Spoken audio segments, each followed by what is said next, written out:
堂堂镇北王府嫡小姐，居然饿成这样！她手里攥着什么？一块石头。她怕是饿糊涂了，把石头当馒头了。若能重来一次，我绝不要再这样活。我还活着，不是梦，我真的回来了。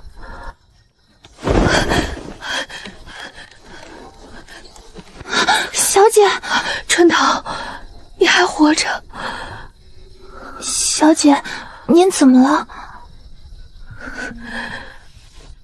快去叫周管家！现在，立刻！小姐，您是不是做噩梦了？别问，快去！3天，还有3天，王府就要被抄。这一世，我不能再等着别人来救。小姐，这么晚了，您叫老奴过来，是出了什么事？去库房。库房？把库房里的金银珠宝、古玩字画全部出手。小姐，您说什么？全部，一件都不留，1两银子都不留。小姐，使不得呀！那些都是王府的根基，王爷知道了，老奴担不起这个罪呀。父亲那边，我去说。小姐，您不能冲动啊！周管家，你南城金丝巷里那位夫人，还有那个3岁的孩子，最近还好吗？小姐，您怎么会知道？我知道的远不止这些。照我说的办，你和你的家人或许还能有活路。老奴明白了。小姐，您到底要做什么？救命！救我们所有人的命！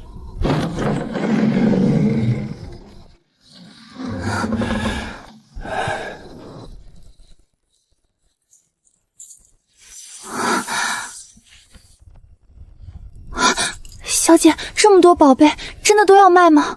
宝贝，3天后这些都会被抄走，到那时他们换不来1碗粥。小姐，您为何如此笃定？因为我见过。见过什么？见过人饿到连石头都舍不得放手。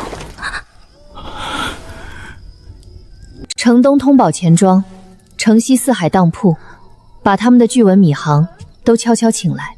都请来？分开请，从不同侧门进，不许惊动旁人。是。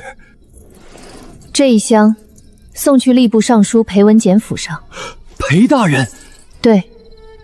可裴大人与王府素来不和，正因为不和，才要送。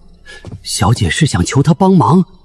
我不求他帮忙，我只要他闭嘴3天。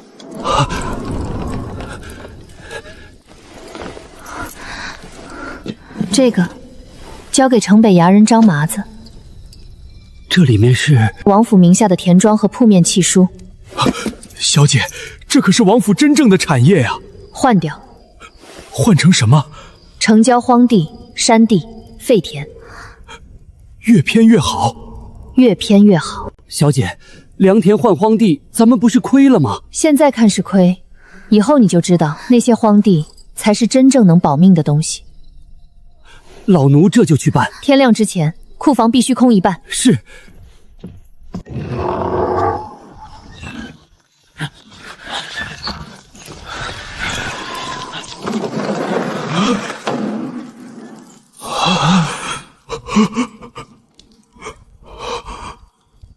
云小姐，您真要全卖？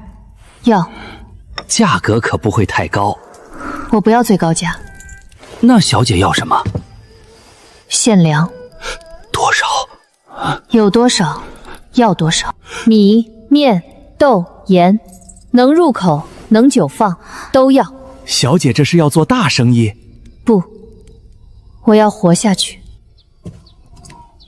小姐，金银珠宝都处理得差不多了，这是换来的银票和粮行存器。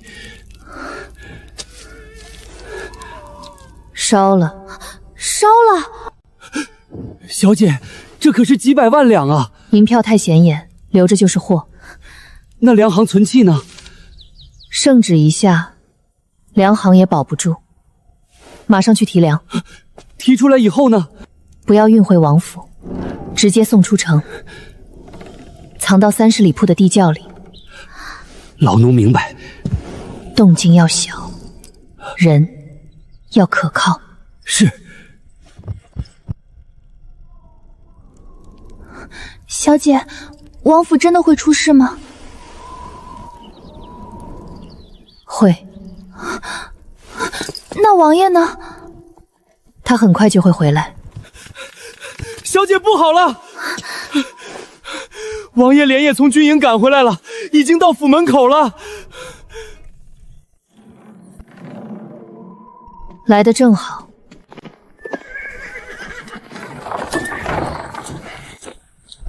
云昭宁，你给我出来！小姐，王爷动怒了。去厨房，给我煮一碗桂花糖粥。都这个时候了，您还喝粥？去。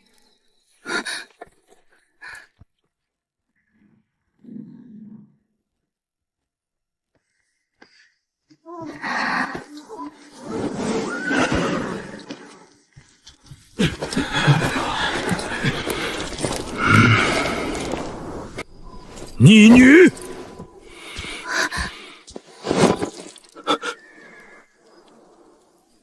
父亲，3更半夜赶回来，是有紧急军情吗？哼，谁给你的胆子？你敢变卖王府家产？那些东西留不住。你胡说！3天后，镇北王府也留不住。你这话是什么意思？京城的风要变了，父亲最好离萧承轩远一点。你怎么知道三皇子的事？我做了一个梦。梦？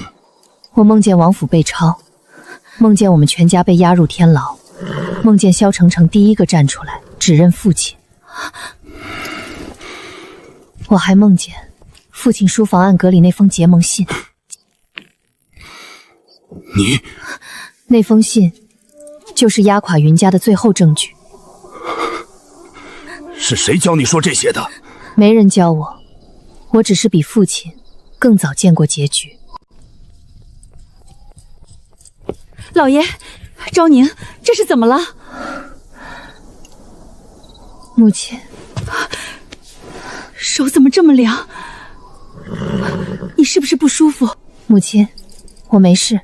你还护着他？他快把整个王府掏空了！老爷，昭宁不是胡闹的孩子。他不是胡闹是什么？他这是要毁了云家！父亲，给我3天。3天？3天之后，若我错了，我任凭父亲处置；若我没错，我们全家还能有一条生路。你拿什么跟我保证？我是为了救全家。小姐，粥来了。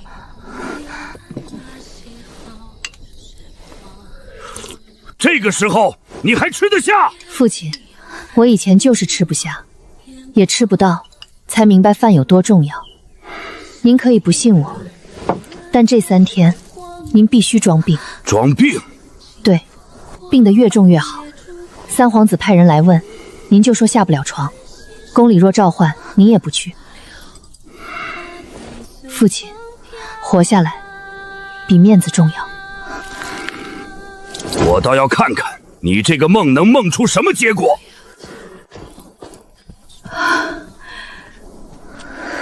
昭宁，跟娘来。好。昭宁，你告诉娘，今晚这些事到底是怎么回事？娘，若我说我做了一个很长的梦，您信吗？什么梦？我梦见3天后，一道圣旨进府，说父亲勾结萧承月，意图犯上。不可能！娘，我也希望不可能，可我看见了。官兵冲进王府，库房被搬空，下人被拖走，我们一家被押进天牢。别说了，我要说，因为这一次，我不能再让您什么都不知道。天牢里又冷又湿，没有热水，没有药，没有一口干净饭。我看着您一天天病下去，娘，您最后靠在我怀里，还在安慰我。您说，昭宁别怕，可我怎么不怕？我连一块馒头都找不到。我的孩子，娘，我不想再失去你们。可这些也许只是梦。娘还记得您的紫檀首饰盒吗？河底霞云纹那里有一个暗格，里面有外祖父留给您的信，信上写着，若柳家有难，就去城西济世堂找孙掌柜。你怎么知道？梦里您临走前告诉我的。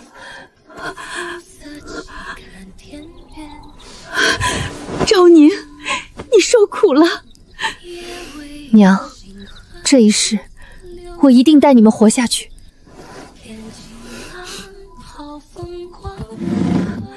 这里面是娘的私印和提己银票，不入王府公账，你拿去。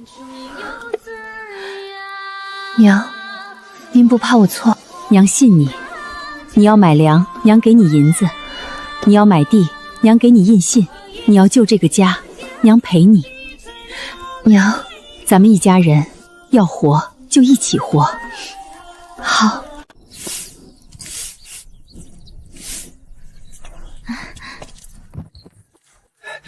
小姐，粮食已经分批送出城，30里铺的地窖也都藏满了。地契呢？京城里的铺面和良田都换成了城郊荒地和山地。很好，这里有5万两。小姐还有银子？用来买命的银子永远不嫌多。请小姐吩咐。第一，买药材。药材？治风寒的、退热的、外伤用的，能止痛的、能保命的，种类越多越好，不要集中一家买。是。第二，买布、棉花、盐、铁器。铁器有什么？菜刀、斧头、铁锹、锄头，能做饭，能开荒，也能防身。明白。第三，挑50个可靠护卫。标准呢？签过死契，家人在王府，心稳，嘴严，能吃苦。若有人不愿留下，给银子，放他们走。愿意留下的，以后不再只是下人，他们是云家的自己人。小姐，老奴替他们谢您。别谢，真到了那一日，他们会明白，这是彼此救命。小姐，宫里来人了。薛皇后召您立刻进宫。小姐，皇后怎么会突然召见？她坐不住了。那我们怎么办？进宫。不去不行吗？不去，来的就是禁军。小姐，奴婢怕。怕就对了。进宫见他，不能太精神。为什么？我要让他觉得我还是从前那个胆小的云昭宁。小姐，你要装病？不是装病，是装傻。昭宁，宫里危险。娘，我知道。那你还去？皇后想看我慌不慌，我若躲，她就知道王府有事。娘，若天黑前我没回来，不许说。您听我说完。您带春桃去济世堂，什么都别带，也别等父亲。你一定会回来。我会尽力。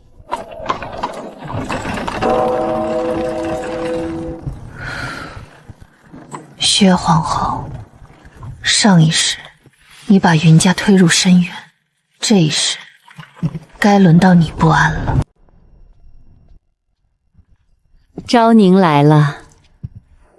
臣女云昭宁，参见皇后娘娘。快起来。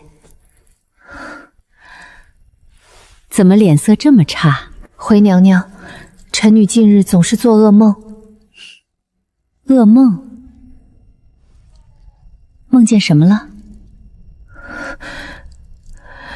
臣女梦见王府起了大火，还梦见父亲被人冤枉。谁敢冤枉镇北王？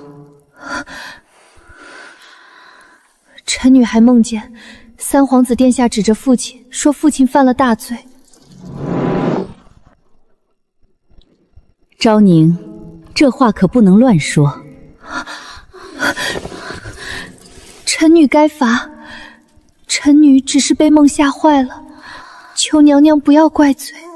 傻孩子，梦都是反的。程姐那孩子性子直，也许是朝堂上与你父亲争执过，你年纪小，听见几句就记进梦里了。原来是这样。自然是这样。采薇，奴婢在。你跟昭宁回府，她夜里睡不好，你懂安神香，好好照顾她。娘娘待臣女真好。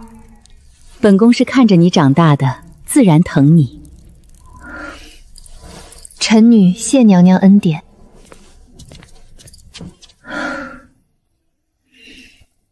小姐，您终于出来了。这位是？回府再说。还有2天。小姐，我们能赢吗？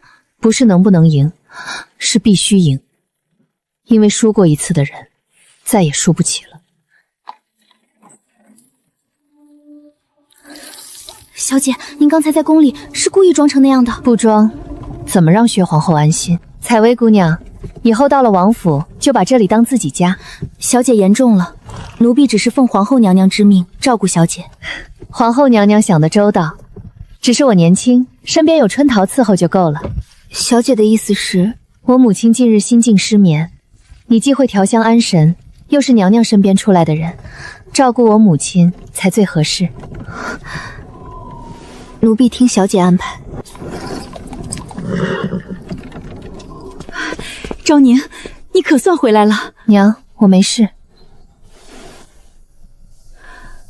这位是薛皇后赏的人。娘，采薇姑娘最会调理心神，以后就让她寸步不离照顾您。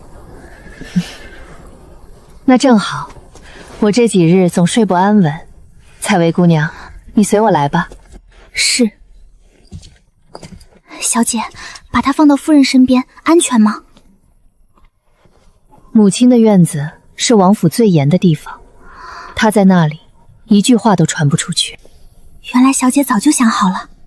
皇后送来一颗钉子，我自然要把钉子钉到她够不着的地方。那接下来呢？叫周管家。是。小姐，您吩咐的事儿都办妥了。说。粮食已经藏入地窖，药材、布里、棉花、盐和铁器也都分批送出城。护卫呢？挑好了50人，都是身家清白、嘴严心稳的人。他们的家人，爷爷已经用探亲的名义送出城。很好。小姐，还有一件麻烦事。说。多宝阁的钱掌柜看出我们急着出手，他故意压价，还说若我们不把剩下的古玩低价卖给他，他就去官府告发王府转移家产。这不是趁火打劫吗？他只肯出1成价，太过分了。他既然想要，就给他。小姐，真给？给1成价也卖？卖。小姐，那不是便宜他了吗？他拿的越多，后面越烫手。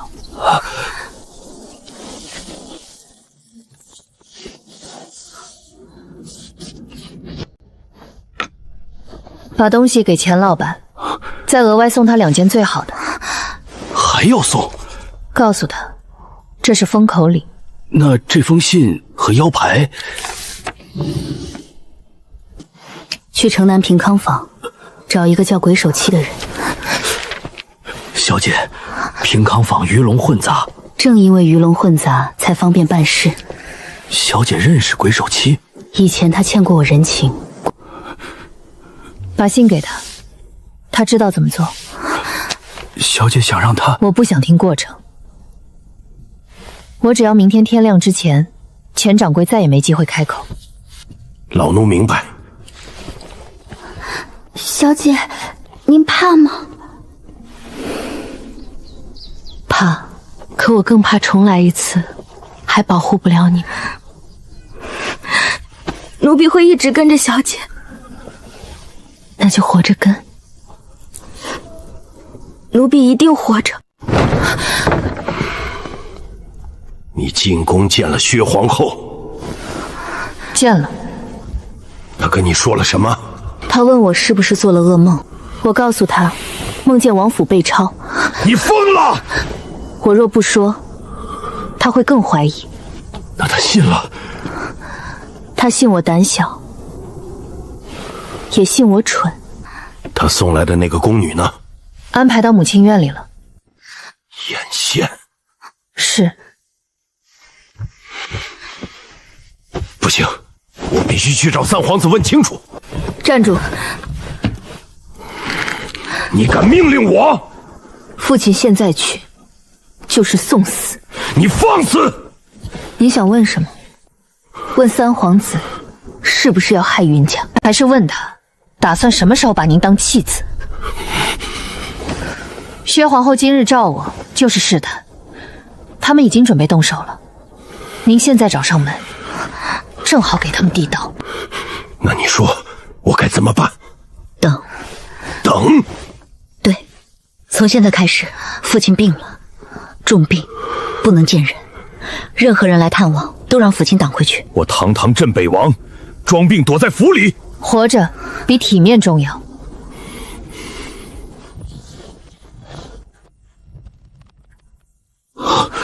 这是边境布防图，你从哪里来的？父亲不用管我从哪里来，您只要知道，三皇子手里也有一份。不可能！他已经派人送去了北蛮。这个畜生！他要的不是云家帮他夺位，他要的是云家替他担罪。我现在就去杀了他！没证据。那就任他陷害。不是任他陷害，是让他自己跳进坑里。父亲，写一封信。写给谁？写给您最信任的副将张树，告诉他京城有变，让他立刻带可心将士退守燕云关。燕云关那里易守难攻，也是我们最后的退路。然后重新画一份假的布防图。假的？把粮草点改掉，把密道位置改掉，把能害死云家军的东西全都改成假的。你要让他们搜出来？对，让他们亲手拿到所谓铁证，再让他们发现那铁证会反咬他们一口。赵宁，你到底经历了什么？经历过一次家破人亡。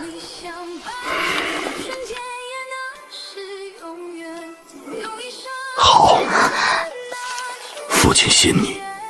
那就请父亲先活下来。小姐，人都在这里了。你们应该都听说了，王府要出事，现在离开还来得及。小姐，我们不走，留下来可能会死。我们这条命本就是王爷救的，如今王府有难，我们不能退。你们呢？愿随小姐。好，从今以后，你们不是王府下人，你们是云家新家园的第一批人。只要我们能活着离开京城，以后每个人都会有自己的田地和房屋。你们的家人，云家养，你们的功劳，云家记。小姐此话当真？我云昭宁说到做到。李武愿为小姐效命，愿为小姐效命。今夜开始，你们分批离府，去30里铺守住粮食、药材、盐铁。那不是货物，那是云家的命。属下明白。还有，不到最后一刻，不许回京。若小姐被困呢？那就更不能回来。你们在外面，云家才有根。你们若回来陪死，我之前做的一切就全白费了。属下听命。都起来吧。小姐，您真的长大了。不是长大，是死过一次，才知道什么最重要。这是给张福建的亲笔信，我会让最可靠的人送出去。假的也画好了，放回安阁。他们一定会搜那里。会，因为萧承轩知道那个暗阁。我把他当盟友，他却把我当死棋。所以父亲以后记住，能决定云家生死的，只能是我们自己。我记住了。小姐，我等随时可以出发。不急，吃饱，睡足。今夜子时，从密道走。是。钱掌柜那边如何了？办妥了。知道了。小姐，您会不会觉得……周叔，我不是从前那个只会心软的人了。我怕外面没人守粮，怕那些护卫群龙无首，怕我出来时，云家什么都没了。周叔，你是总管家，你在外面才是帮我。老奴明白了，老奴在外面等小姐回来，一定要等。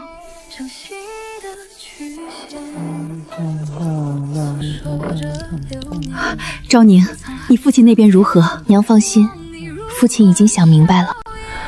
那就好。夫人，小姐，宫里又来人了。谁？是三皇子身边的李公公，说奉殿下之命来探望王爷病情。他果然按耐不住了。昭宁，娘该怎么做？娘，您只要记住，现在您不是王妃，您只是一个担心丈夫病情的妻子。他要见父亲，您就哭；他要硬闯，您就闹；他越急，您越乱。娘懂了。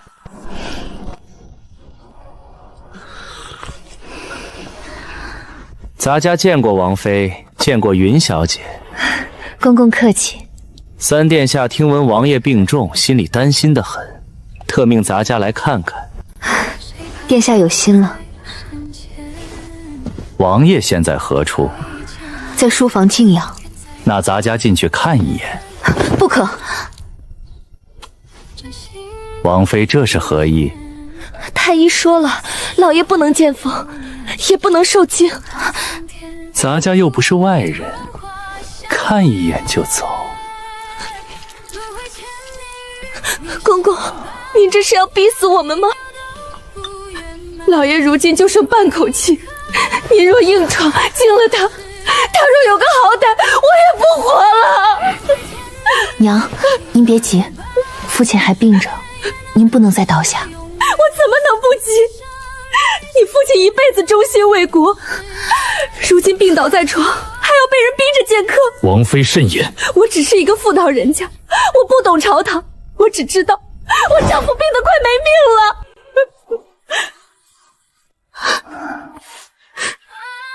罢了，既然王爷病得如此重，咱家就不打扰了。多谢公公体谅。云小姐，三殿下很关心你。臣女惶恐。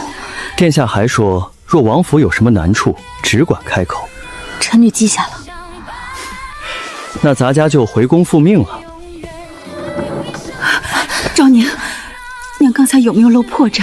没有，娘做得很好。那就好。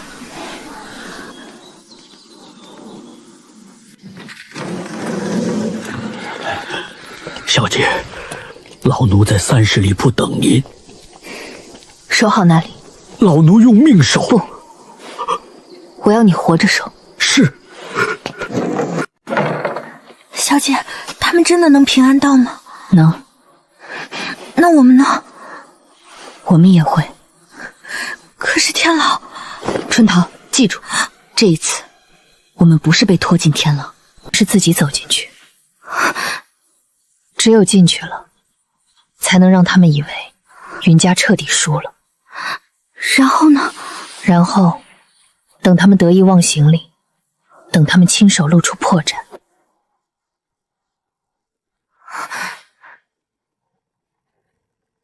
小姐，来了。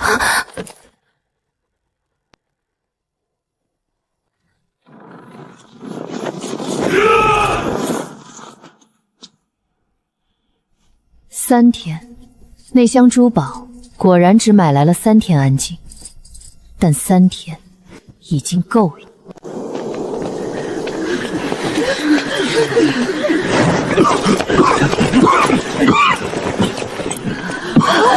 老爷，我没事。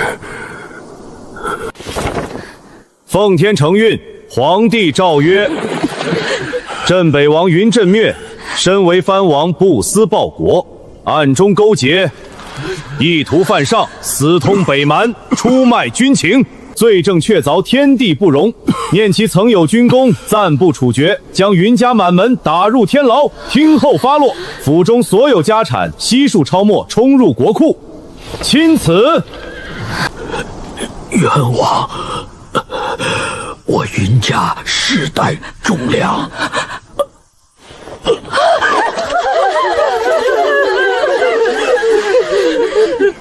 抄。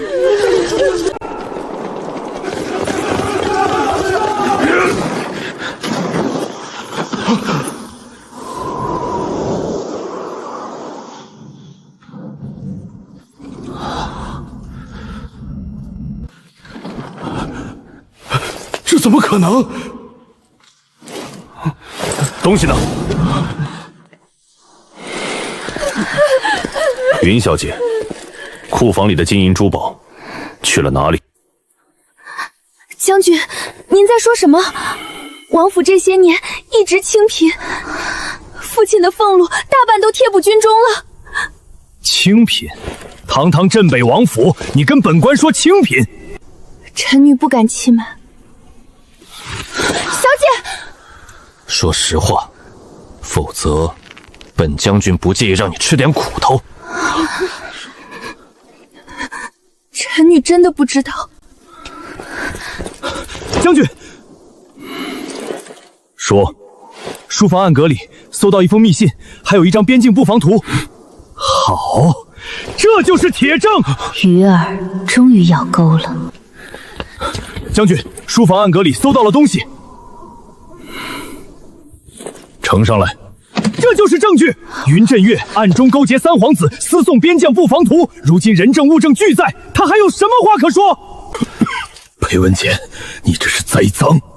哼，王爷，东西是造你书房暗格里搜出来的，你还想抵赖？老爷病成这样，哪里还有力气做这些事？王不必哭，留着到天牢里慢慢说吧。云小姐，你似乎一点都不意外。将军，臣女只是怕。怕什么？怕我们云家真的没有活路了。带走。那王府库房呢？库房已经空了。一定是他们提前转移了财物。那就查。但现在先把人押入天牢。昭宁，娘，记住我说过的话。父亲现在开始，您什么都不要说。我明白。您病得很重，病入膏肓，还愣着做什么？押走！镇北王府也有今日，听说是犯了大罪。别胡说，镇北保守了边关半辈子，可圣旨都下了。启禀陛下，臣奉旨查抄镇北王府，在云镇岳书房暗格中搜到密信与北境布防图，呈上来。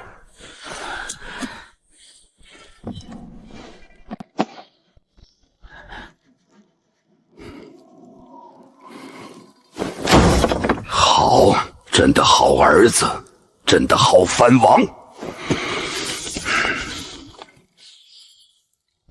这图还有谁看过？回陛下，臣扫到后立刻封河入宫，路上无人敢看。云振鹤呢？已押入天牢。他可认罪？没有，只是说有人栽赃。哼，凡是被抓的人都说自己冤。传萧承锦。陛下，现在，奴才这就去。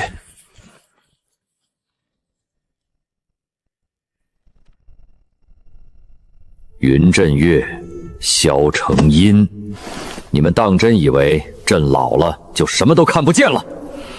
他知道，今晚御书房里必定要变天。儿臣参见父皇。父皇，看看。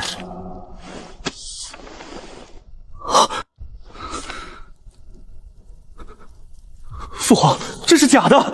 假？这是云之云真言陷害儿臣，他知道自己逃不掉，故意拖儿臣下水。那这张布防图呢？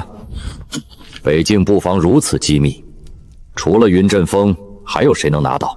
又是谁有本事把他送到北蛮那边？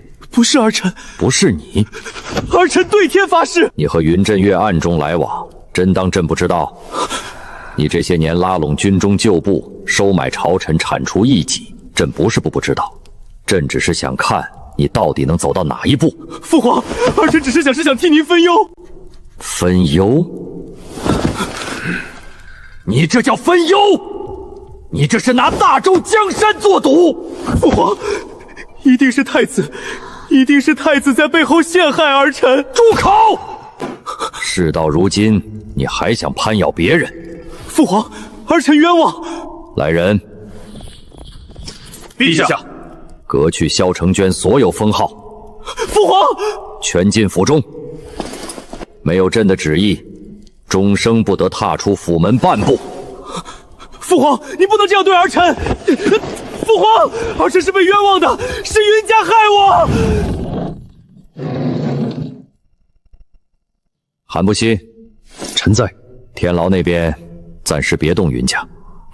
陛下的意思是，朕要看，若北蛮真动了，会不会真的乱？臣明白，这局就不只是云家萧承勉的局了。欺人太甚！老爷，别动气。我镇守边关半生，到头来竟落到这种地步。小姐，别吃了。为什么不吃？这怎么能吃？娘，吃。昭宁，娘吃不下。吃不下，也要吃。娘不饿。娘，饿死比供死更难受。我知道。小姐，别哭，现在哭没用。昭宁，父亲，你是不是早知道我们会进这里？知道。所以你才要我装病？是。我这一生自以为看透军阵，看透朝堂，到头来竟不如你看得清。父亲不是看不清，是太相信萧承殷了。我错了。活着记住。接下来我们该怎么办？等。对，等萧承血倒，北京乱了，等皇帝亲自来找我们。皇帝会来？会，因为北京一旦乱了，只有父亲能收拾。可我已经是阶下囚。那就让皇帝亲手把您请出去。小姐，您真的什么都算到了？我不是算到，我是死过一次，梦里死前的每一天我都记得。我的孩子，谁？王爷、王妃、云小姐，你是何人？小的姓卢，从前在北境军中待过。北境军？当年大雪封山，小的差点饿死，是王爷路过军营，赏了小的一口热饭。王爷或许不记得，可小的记了一辈子。这是一只烧鸡，不是什么好东西，可天牢里能弄到这个已经不容易了。孩子，多谢你。王爷别这么说，小的没本事，只能做这么点事儿。大哥，外面有什么消息？姑娘是问三皇子。京城都传疯了，听说三皇子被陛下圈禁了。这么快？听说是从王府搜出了证据，陛下大怒，当夜就下了旨。现在满朝文武都不敢提三皇子，皇后宫里也乱了。小姐，真的成了？只是第一步。第一步？北境呢？北境暂时没消息，应该还太平。太平不了多久。姑娘，您这话是什么意思？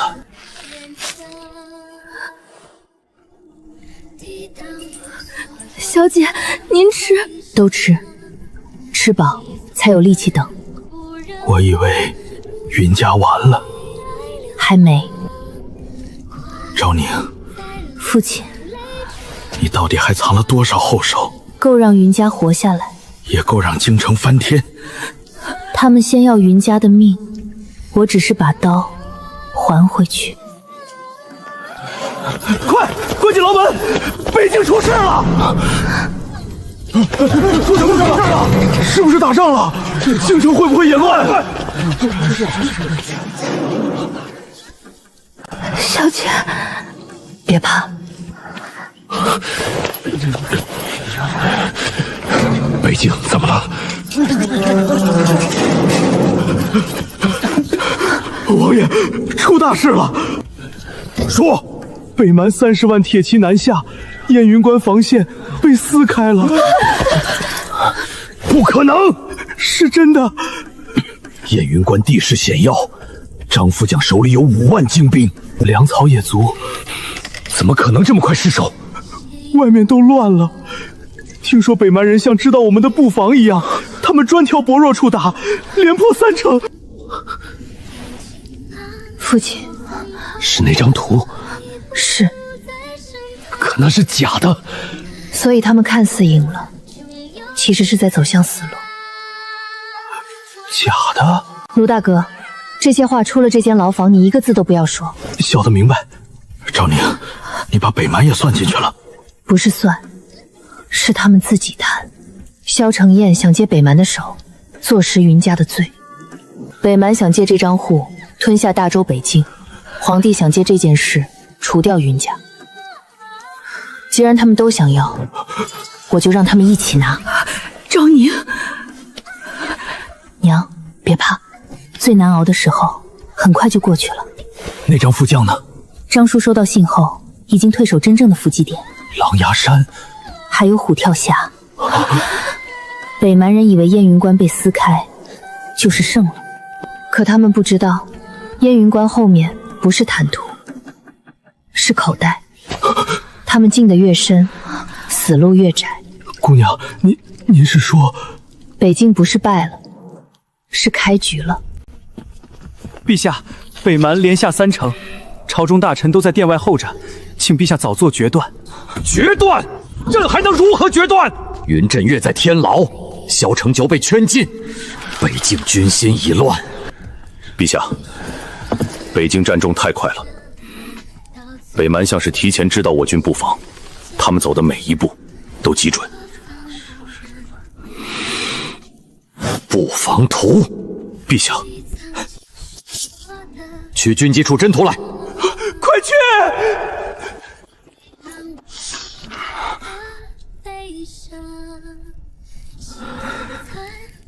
假的。什么？这里标的是粮草大营，可真图上这里是荒地。这里标的是密道，可真图上这是死路。还有这里，图上写着防守薄弱，可真图上这是云家军设伏最严的地方。这不是布防图，这是诱敌图。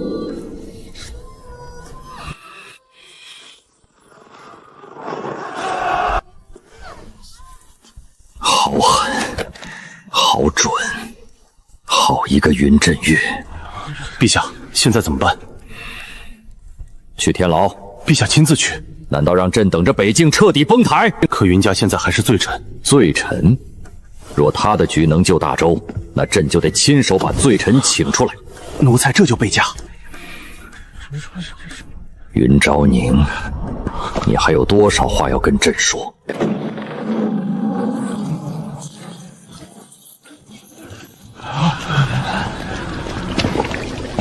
这是来接人的。前几日还抄家入狱，今日怎么像请贵客？奴才参见镇北王。陛下有旨，前番之事，爹是误会，特命奴才迎王爷、王妃、云小姐出狱。一句误会就算了，让他说。北境危急，陛下还请王爷立刻出山，重展兵权。抄家是误会，入狱是误会，那我云家的清白也是误会。王爷息怒。魏公公，想让我父亲出山可以，但我有3个条件。云小姐，请说说。第一，陛下亲下罪已诏。罪己诏？对，昭告天下云家无罪，镇北王没有通敌，是陛下误信小人，错判忠良。云小姐，这可是天子颜面。云家满门清白就不是颜面。第二，小姐请讲。构陷云家的人，请圣上定夺。多宝阁前掌柜、吏部尚书裴文简，按律重处。第三，父亲恢复兵权后，北境战事由他全权决断，皇帝不得插手军令。云小姐，这话太重了。战场之上，军令反复，害的是将士性命。陛下若信我父亲，就交权；若不信，就另请高明。若陛下不答应呢？那我们云家就继续住在天牢，正好看看北境能乱到哪一步。话带到。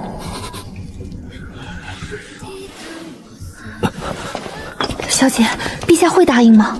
会。为什么？因为他没有第2个云振瑶。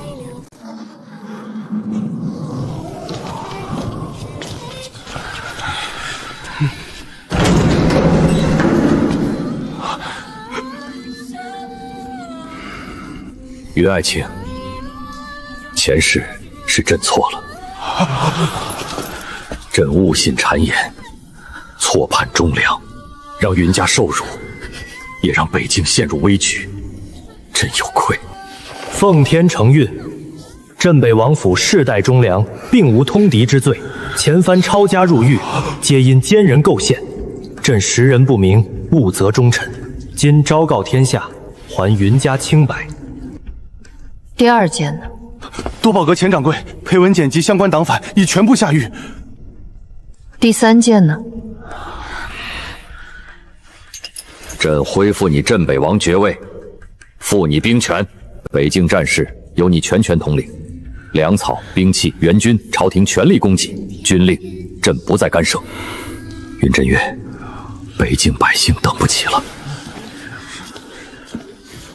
臣可出征，但臣不是为陛下，臣是为北境百姓，为还在等援军的将士。朕明白。小姐，我们能出去了。前世这扇门只在拖奏人时才开，这一世，他终于为云家打开。走。堂堂正正的走出去。镇北王是冤枉的！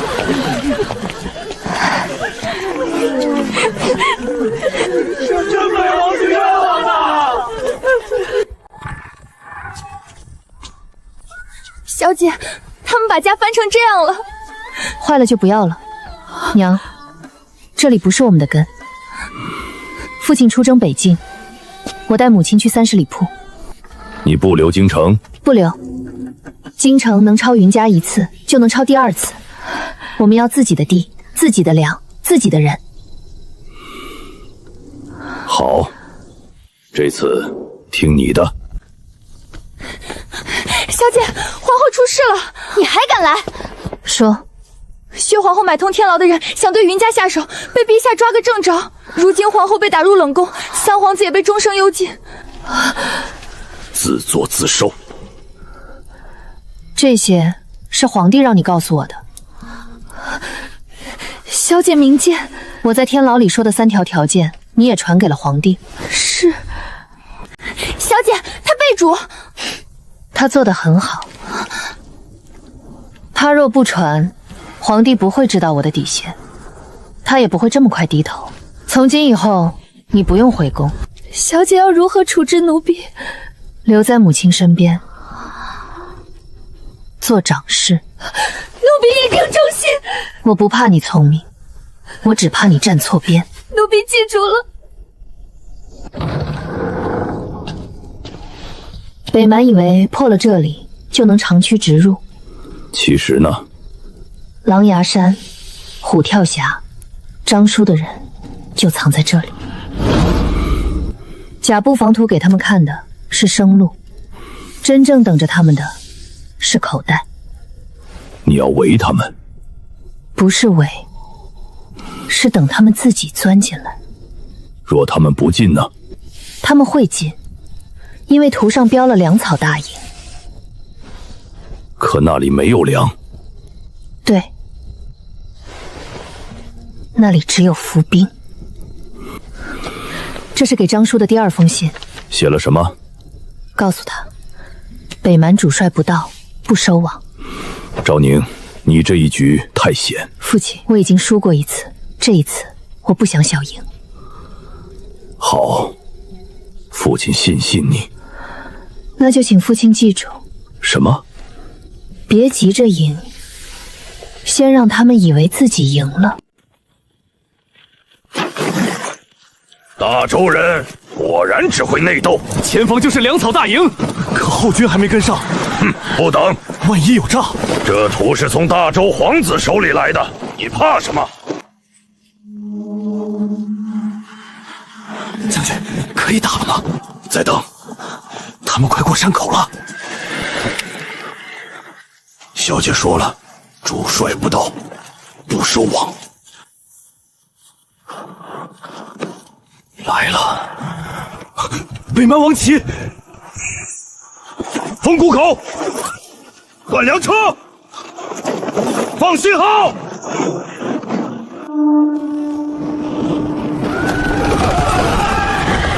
参与，后路断了，粮车也没了。不可能，这里明明是薄弱处。单于，我们被骗了。王爷，可以收网了。三面合围。是。昭宁，这一局成了。陛下，大捷！说，镇北王三面合围，北蛮主力大败，北蛮单于被生擒。赢了。陛下，是云家赢了。这场胜仗是云家打，这座江山也是云家替朕保住的。传旨，朕亲自出城，迎镇北王凯旋。云家军，云家又救了大周一次。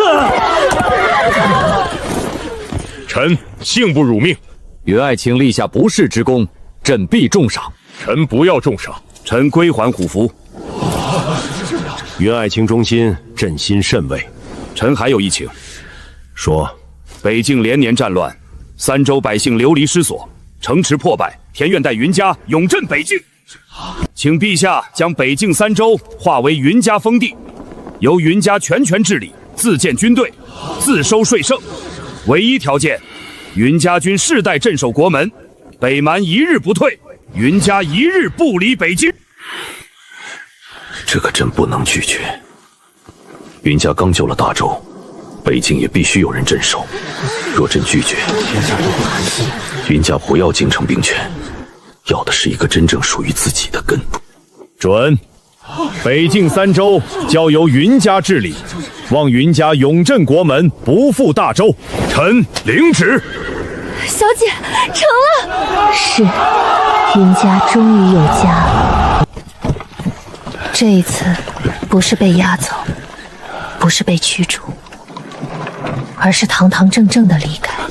小姐，东西都收好了。贵重摆设少带。老奴明白。书籍、药材、农具、账册都要带走。小姐，这个呢？要带吗？拿去换2种。还是换粮啊？对。以后看见漂亮东西，先想想换多少粮。奴婢记住了。住了这么多年，真要走了，心里还是空落落的。娘舍不得？不是舍不得，只是觉得一场梦终于醒了。以后会有新的地方。老爷，真不后悔。后悔什么？放下京城的一切。这里给过我荣耀，也差点埋了我们一家。不留也罢。赵宁说的对，京城不是根，北境才是。北境才是。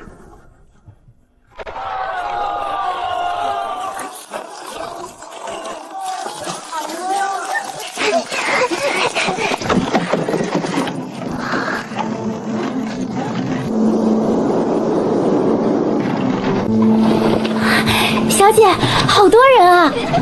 人多才有希望。他们都信小姐？不是信我。那信什么？信能活下去。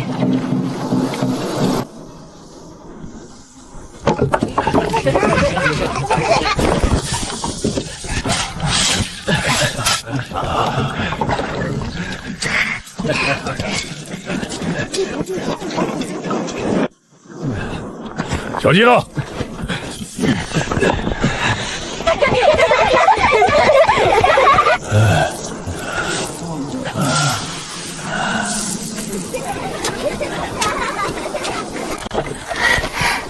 昭宁，这里真的变了。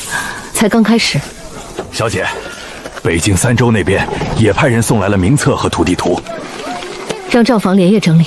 是。还有，派人去各州县传话。传什么？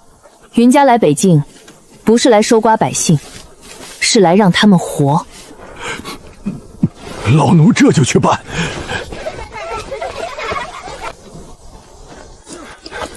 王爷，以后别总叫王爷，这里不是京城，那叫什么？叫主帅吧。主帅，小姐。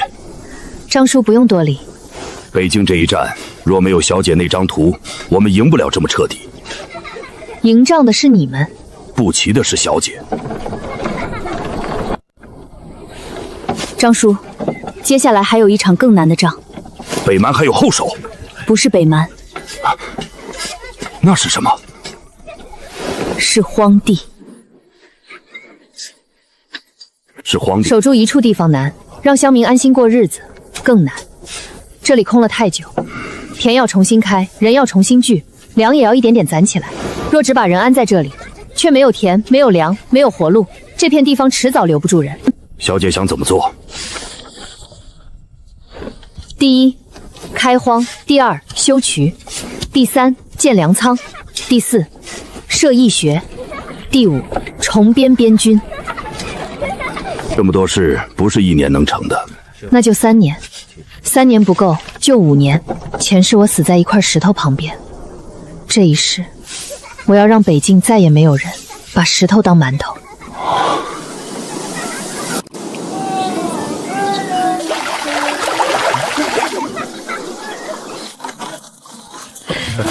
超美。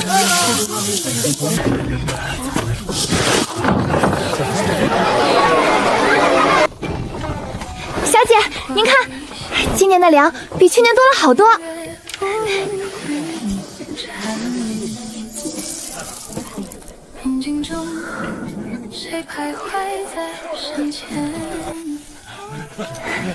小姐，真好，什么真好？能握住你，比握住石头好。小姐，以后再也不会了。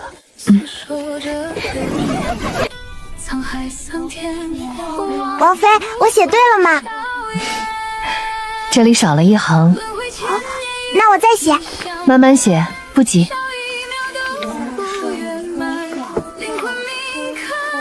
夫人现在每日都很开心。娘喜欢孩子。小姐以后也会有自己的孩子吗？你现在胆子大了。奴婢就是随口一问。她现在想的不是嫁人，不是后宅，也不是荣华，她想的是粮仓满不满，水渠通不通，百姓冬天有没有棉衣，这些比任何风花雪月都重要。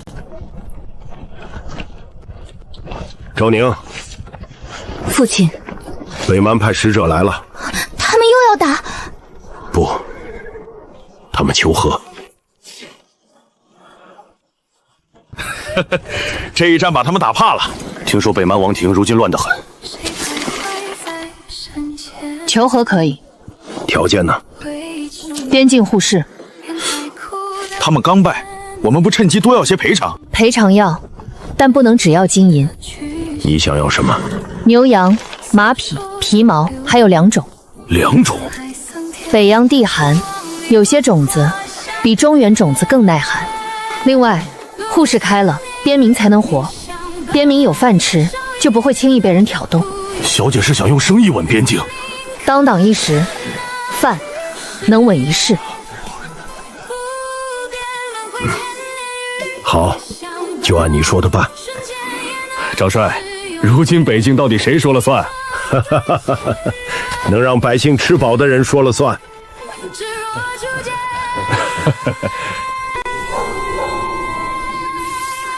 小姐，您怎么还留着这个？提醒自己。提醒什么？提醒我不能忘。小姐，现在都好了。是啊，都好了。那这石头，小姐不扔了它？不扔，我要让它看着。我要记住。夜风吹过，粮橱里的稻米细微的沙沙声，像一场很轻很轻的雨。终于笑了。前世我死在饥寒里，这一世我要活在粮香里。小姐，我们真的赢了。云昭宁望向远处灯火，那里有母亲的笑声，有父亲的军帐，有孩子读书声，有百姓做饭时升起的炊烟，也有他用一世痛苦换来的新生。不，不是赢了，是终于活下来了。